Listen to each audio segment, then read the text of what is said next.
Yun, no? Medyo aning lang ako talaga rito sa sinabi ni Dada. Kilala niyo naman ho si Dada, ano? Yung si Dada, yung hindi ho ito isda, ha? Ito ho si Dada Gul ng Banateros. Yan. Sabi niya diyan kasi, BBM, kinaya mo ngang iharas si PRRD. Bakit di mo magawa sa mga oil companies? Nilalangisan ba nila ang bibig mo? O hindi ba loko-loko? Di ba? Mga intrigador. Mga intrigador ang mga animal. Sanay na sanay sa pagbabakusasyon. Di ba?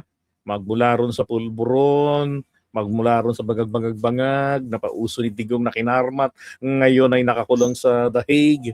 Di ba? At pinananagutan ng kanyang mga kasalanan sa sanlibutan. No. Kung ano mga akusasyon nila. Ngayon, ito, ganun-ganun lang kadali magbuka ng bibig at bumato ng akusasyon. Oh. Ngayon, sabi niya, hinaras daw po ni PBBM si Digongski. Ang tanong ko po sa inyo ngayon, lalo na sa mga ka-DDS natin dito, shoutout sa inyong lahat. Anong pangaharas ang ginawa ni PBBM kay Digongski? Sige nga ho. Paano siyang hinaras? Oh. Yan, magandang araw po dyan sa inyo, dyan sa Alaska. Yan, from Sancho Herrera. Yan. Anong oras ngayon sa Alaska? Nasanay sila sa pinapanginoon nila, harassment ang gawain. That's correct. Kinidnap si President Duterte, binayaran ng ICC. Oh my God! Anong basihan yan, Brad? Diba? Anong basihan yan? Na kinidnap. Saan ka nakakita ng kinidnap na may bitbit na abogado sa eroplano? At saan ka nakakita ng kinidnap na inaresto? Sige nga, baka hindi nyo naiintindihan ang mga elemento ng kidnap. Ang kidnap dapat private person. Hindi naman private person si Duterte. Public person yun kahit tapos na ang kanyang pagkapangulo. Oh. Di ba? Walang pangaharas hanggang sa bago maaresto si Duterte. And even after, walang harassment. Si Duterte ang nanghaharas kay PBBM. Magmula pa ito noong 2021, nalaman niya na nung nalaman niya na si Princess Sarah ay nag-submit ng kanyang COC para sa pagka-vice presidente. Si Digong, magkakasama kami noon. Tandaan nyo, DDS vlogger ako dati. Magkakasama kami noon sa Comelec. Di ba? Pare, Go Philippines. Magkakasama kami noon sa Comelec. Kasama niya noon si Bongo Lights at saka si Otabs. Ngayon, meron silang dalawang nakatayong tarpaulin dong malaki. Nakalagay doon, Bongo Vice Presidente. Diba? Ang gimmick doon, switching. Si Bongo pinatakbo na ni Duterte na magpresidente. Kaya nga iyak ng iyak yun kasi nga gusto niya talaga VP dahil alam niya na na sure win na talaga siya noon si Bongo sa pagka vice presidente. Kaya lang ang problema, alam mo naman pagka ikaw ay isang tuta lang, isang utos-utosan, 'di ba? At kami naman, nagumagalang kay Tatay Digong noon dahil presidente at yan ang utos ng Biblia, igalang ang pamahalaan, naturalmente yung leader ng bansa, di ba? So, pinagtatanggol namin. Tawag namin doon sa discarding iyon ay taktika. Anak ng napo-taktika si Bongo. Nung malaman ni Digong yun, sa reporter, nung i-interviewin siya, nagtanong, nagalit si Digongski noon pagkabigla. At nagpa-interview na kay Banat Bay. So, nire-refresh ko lang ang memorya ng mga ka-DDS natin. Di ba? Then, he was interviewed by Byron Cristobal, by Banat Bay. At doon sinabi niya na pahapyaw na meron dyan na kandidato sa Marcos, mayroong bagahe, blah, blah, blah. November, nung nakapagsampa na, nakapag-file na nga lahat, tapos na yung substitution ng COC, sabi niya, meron dyan, anak ng mayaman. May mga ganun-ganung clue na binibigay niya na tumutugma kay Bongbong Marcos. Sabi niya, may bagahe, nagapunta sila doon sa Yati, gakukin-kukin. Alala niyo yon? Nagasinghot-singhot pa nga ang termino niya eh. Oh, yun ang pangaharas. At nung naging presidente na, ano pang ginawa niya? 'Di ba? Gusto niya mangyari, ituloy ni PBBM yung kanyang mga nasimulan katulad ng gentleman's agreement na itinatanggi niya. Oh, yung panghihimasok sa pagpapatakbo ng pamahalaan at pag hindi ka napagbigyan, matahimik ka na lang. Magpayo ka lang dapat, 'di ba? Pag hindi ka napagbigyan, shut up. Eh, ang problema, inaharas niya yung presidente, si PBBM. 'Di ba? O, katunayan, eto yan eh. Nung pumunta si PBBM sa China para kausapin si Xi Jinping na yung nangyayari sa West Philippine Sea. Akala natin okay na. No. Kaya lang, hindi pa rin talaga. Wala naman siyang salita ang China eh. Ngayon, ang nangyari, si Duterte, kasi di ba nagpunta si BBM doon January 5, tapos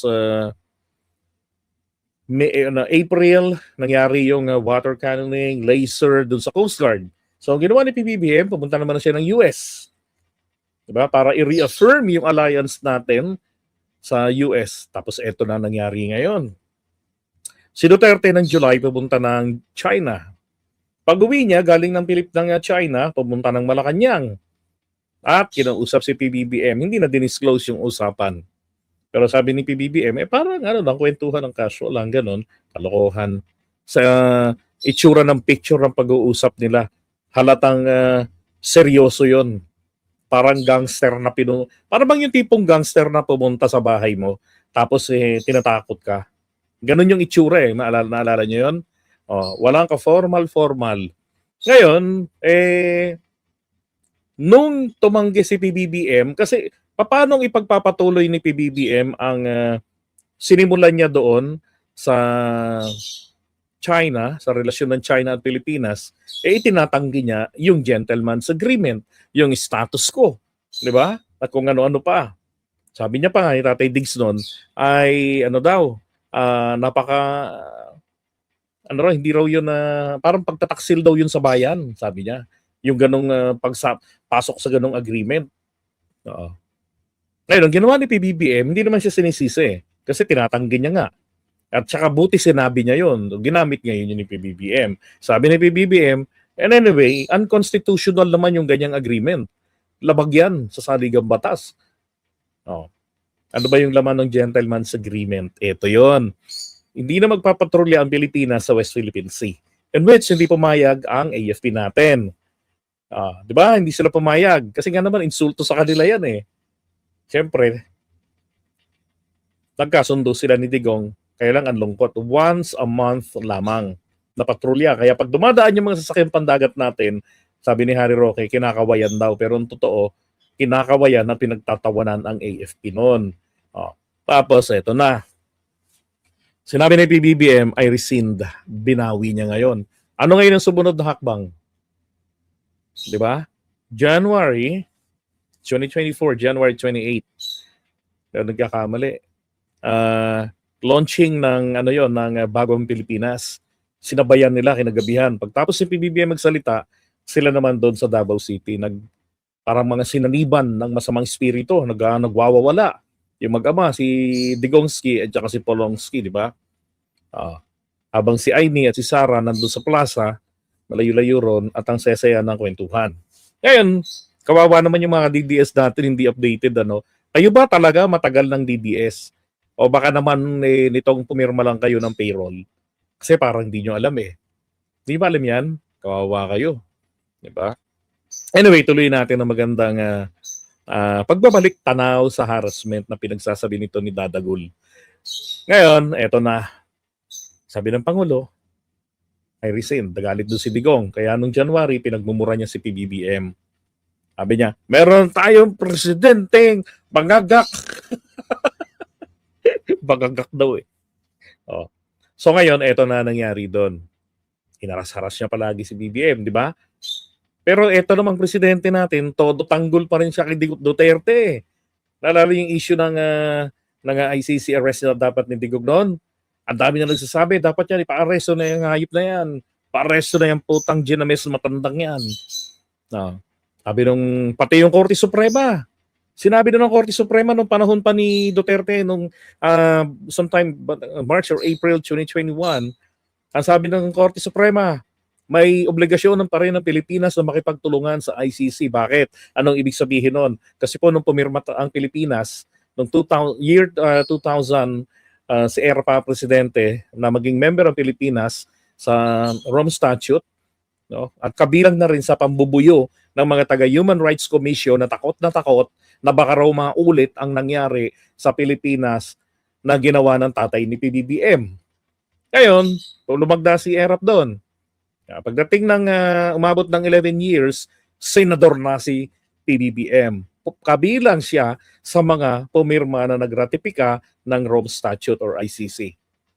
O ngayon, noong panahon, no, 20 years later, not really 20 years, but like 15 years or 14 years later, ipinagtatanggol niya, binabatikos ko na nga si PBBM noon bakit na pinagtatanggol pa si Duterte? Parang sabi mo pa, parang mali pa yung Korte Suprema, sinabi na nga na may obligasyon ng gobyerno. Sabi mo naman, hindi makikipag-cooperate ang Pilipinas in any forms, in any way, sa ICC investigation. Diba? So lumalabag ang Pangulo natin sa sinabi na sa final decision ng Korte Suprema noong 2021. Ganun iningatan ni PBBM ang unity team. Ganun inunawa. Sabi ko nga dati, Mr. President, paano naman yung karapatang pantao ng mga biktima ni Dugongski? Wag naman purong unity team.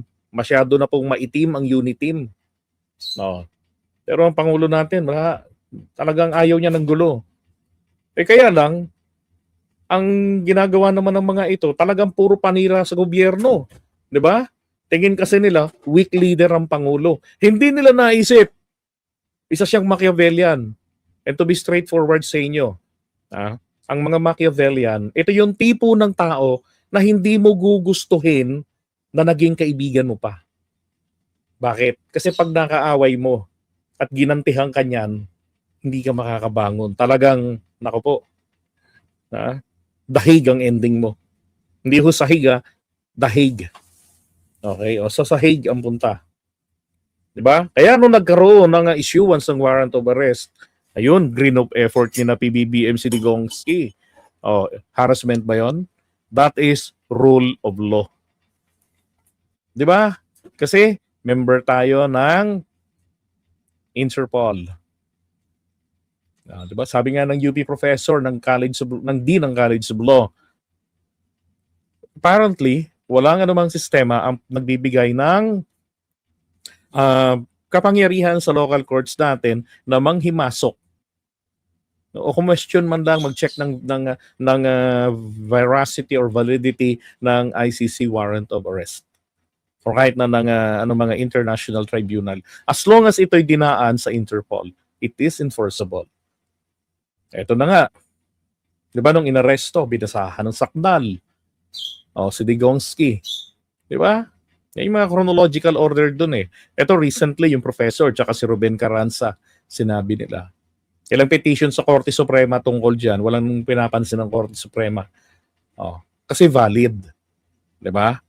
Valid yan. Alam nyo, ang mga Machiavellian, kapag yan ang nagalit, tragis, magiging karton ka pag nasa labas ka. Physical body mo nasa loob ng kulungan, then karton ka sa labas. Ganon katindi ang mga Machiavellian. Maski nung araw sa Europe, ganyan ang mga ugali nila. Nalala ko na ako nag-aaral. Ang description ko nga dyan, sabi ko mga tarantadong tao itong mga to pag nagalit. Tipong sasabihin mo, sana hindi na lang kita ginalit. Pero pag naging kaibigan mo yan, nako, kahit magwala ang taong bayan, pagtatanggol ka niyan. Ngayon, sabihin nyo sa akin, hindi ba nangyari lahat yung sinasabi ko? Ngayon, sinasabi rito ni Dadagol, hinaras ni PBBM si Dugongski. Grabe, kawawa naman ng mga DDS ko. Ignoramos. O sadyang mga sinungaling lang, mapanling lang sa taong bayan, alin doon sa dalawa. Di ba? Ang gusto nyo mangyari, harasin daw yung mga oil companies. Brasuhin, takot-takutin. Ano gagawin sa mga oil companies? Huwag kayong magtaas. Kung mahal ang presyuhan naman sa bilihan, di ba? Ang importante po rito ngayon, Dahil yung crisis na yan, at nagkaroon ng investigasyon din dyan sa Senado na itong mga tarantadong oil companies na ito, di ba? Nung ko pa naman pinupuna, sabi ko bakit nagbenta agad kayo ng mahal? Samantalang, 2 buwan ang buffer stock ninyo. So binili nyo yan ng 20 pesos kunwari, yung kada bariles, 2 months ago, ang binibenta ninyo rito, dapat 2 months ago pa kayo, 2 months later pa kayo mag-increase. 'Di ba? O mabuti na lang nagkaroon ng investigasyon doon sa Senado. Ngayon, ang gobyerno natin, hindi ba naka 2 almost 2 million 500 barrels na bariles ang na-secure na ng Pilipinas. Oh, 'di ba? Nandun sa Petron. Ang nag-aangkat po ang DOE. Ang consignee etong Petron. Kung di ako nagkakamali, maging ang Petron bumibili din. 'Di ba? Tulong-tulong ang private sector at saka etong PNOC. No. Ganun ang ginagawa ng gobyerno natin. Tumaas man ang presyo, ang importante rito, hindi tayo mauubusan. Dati ang supply natin is good until May na lang, sabi ng Pangulo. 60 days. Pero ano ngayon ang latest? Good until June. Na-extend ng 1 buwan. Tuloy-tuloy yung purchasing nila ng crude oil mula sa Russia at saka sa iba pang mga mapagkukunan nila. Kasi mahirap sabihin kung saan Mahirap yung transparent, di ba? Pepestehin ka. Siguro, dala na rin ng gobyerno. Nandiyan ang mga DDS, mapanirang puri ang mga yan. Sisiraan tayo niyan. Ang Russia, bakit sa atin nagbebenta ng petrolyo ngayon? Ito ho yun. Di ba may atraso Pilipinas sa Russia? Yung helicopter deal ni Duterte sa kanila, hindi tinuloy ni Digong pagkatapos na mag-down payment. Kahit na ang reklamo yung helicopter pala obsolete, yung Bell helicopter, wala ka na palang mabibiling pyesa pagka nasira, wala sa Banawe. Hindi pa naman kayo mga gago Bakit kayo bumili? Hindi nyo man lang inaalam, hindi nyo man lang kinukonsulta yung mga opinion ng mga defense experts, di ba? So may masamang layunin po doon. Bibili ng obsolete tapos kakansilahin yung bilihan. Anong gagawin doon sa deposito? Wala kayo ba sinasabi? Kayo na mag-isip. Di ba? Valid ang kontrata. Kung i-demanda tayo ng Russia, yari na. Katulad nung nangyari kay Gloria Arroyo. Yung 2008 dredging company na nakakontrata niya. I-dredging ng at least 2 meters to 2.5 meters yung mga burak tatanggalin doon sa Laguna Lake, Laguna Dibay. Tapos yung Napindan Channel mula Laguna Bay, Dibay, hanggang doon sa may Taytay Rizal, sa Napindan Channel, Pasig River. I-dredging nila. Ganon din kalalim. Tapos ang ginawa pa nila, tumulong pa sila sa Pilipinas, nagbigay pa sila ng kung ilang milyon na loan yun, yung kingdom ng Belgium. Walang iya, ang simula ng kontrata, 2010. 2 years later. Anong ginawa ngayon ni Pinoy? Kinansela kasi parang sabi niya, tainted with fraud yan, gawain ni Gloria. Di ba pinakulong niya nga si Gloria? Nakiusap ang Belgian company, ituloy. Sabi ni Pinoy, hindi. May fraud yan. Sabi ng Belgian company, gusto mo mag-upuan tayo, pakita mo yung sinasabi mong fraud. Sabi ni Pinoy, hindi, fraud talaga yan. O di 2014, dinimanda Pilipinas. 2019, lumabas ang desisyon, pinagbayad ng 0.8 billion pesos ang Pilipinas ng International Tribunal. Nagbayad tayo. Si Duterte ang presidente, nagbayad ng 0.8 billion. Diba? Or 800 million pesos noong 2019. Hindi pa siya nadala. Kinopya pa niya yung ginawa ni Gloria Arroyo. Di ba? Ngayon, ang ginawa ngayon ng Pangulo natin, nakikipag-usap din sa Russia through PNOC para maka-purchase tayo ng petroleum. Expected ng iba, hindi tayo pagbibigyan. Dumating dito, nakabarko pa ang pangalan, Sara Sky. Sabi nga ni Akla, nag-aasar ba kayo? Sam, ano nga yung sumunod na pangalan ng barko? Nakita ko sa post mo yun Yung sumunod. Bukod, 'di ba? Sara Sky nung una. 'Di ba? Parang ibig sabihin asa pa kayo. Imagine si Sara ginawang kargador ng pabor na dinala sa Pilipinas. 'Di ba? Para sa sa pangulo natin. So ngayon, eto na. Yung mga production companies natin, 'di ba? Meron silang kasiguraduhan na hindi titigil ang kanilang operasyon. Kasi ang hirap pagka wala talagang petroleum eh. 'Di ba? Lagot talaga. Kailangan lang natin ma-replenish yung ilang araw na naging gap na hindi tayo nakakuha ng supply para mag-continuous eh. 'Di ba? Mag-continuous. Ngayon, ang tanong, bakit hindi nakokontrol ng yung presyuhan na yan sa merkado? Kaya nga nagkaroon ng investigasyon eh.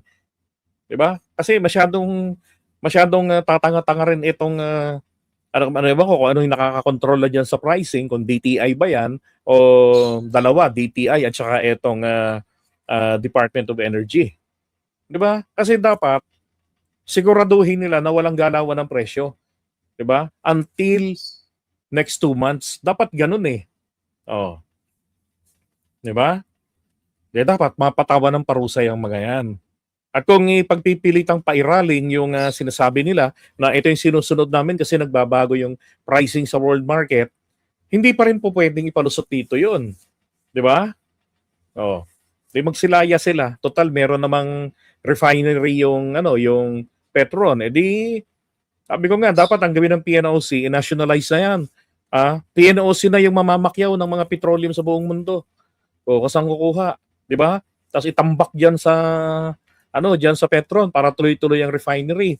Ngayon, etong si Shell, si Caltex, 'di ba? So iba pa. So di kay Petron na bibili. Anong finished products sa pambenta nila, 'di ba? Kasi isang kalaban na ni Petron dito si Chevron eh.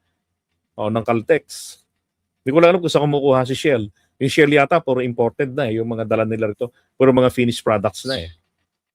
'Di ba? Ay nako.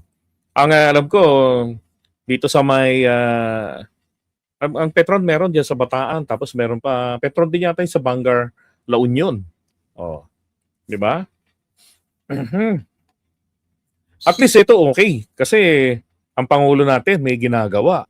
Si dating Pangulong Duterte, tanong ko lang po mga ka-DDS, anong sinabi niya noong panahon ng ganitong tagipitan? Lighter pa nga yung panahon niya na yun eh. Hindi ganito kagulo talagang direktang, 'di ba? Sarado yung shipping lane. Eto sinabi ni Tatay Digong noon. Protesta ninyo. Yan talaga ang presyo ng langis.